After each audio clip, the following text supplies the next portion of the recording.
Teacher, we have definition the key differences between coercion and undue influence.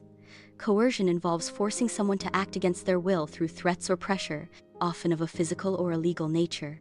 The person being coerced does not freely give consent because they are afraid of the consequences. In coercion, the means used to gain consent are generally unlawful or involve a direct threat of harm. For example, if someone is threatened with physical violence, blackmail, or harm, unless they sign a contract, their consent is not considered genuine because it was obtained through fear.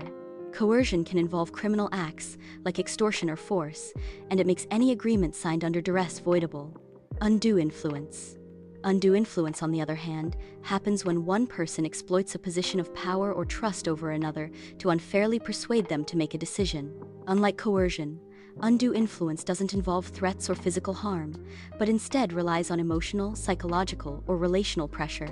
This often happens in situations where one person has a close or fiduciary relationship with the other, such as between a caregiver and an elderly person, a lawyer and their client, or a parent and child. For example, a caretaker may subtly manipulate an elderly person into signing over assets by saying things like, "I've always taken care of you, so you should trust me with your decisions," leading the elderly person to make decisions they otherwise wouldn't have made, feeling obliged or pressured to comply out of trust or guilt.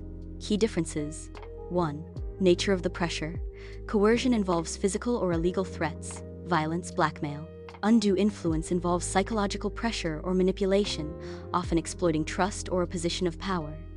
2. Effect on consent. In coercion, consent is not given freely, it is obtained through fear of harm. In undue influence, consent is clouded by manipulation, but the pressure is more subtle than outright threats. 3. Relationships between parties.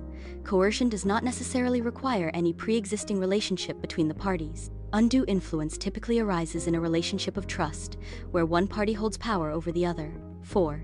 Legality of actions. Coercion often involves illegal acts, threatening harm, blackmail.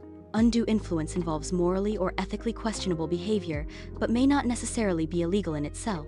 In essence, while coercion involves direct threats and fear, undue influence operates more subtly through manipulation, often using emotional or psychological pressure within a trusted relationship.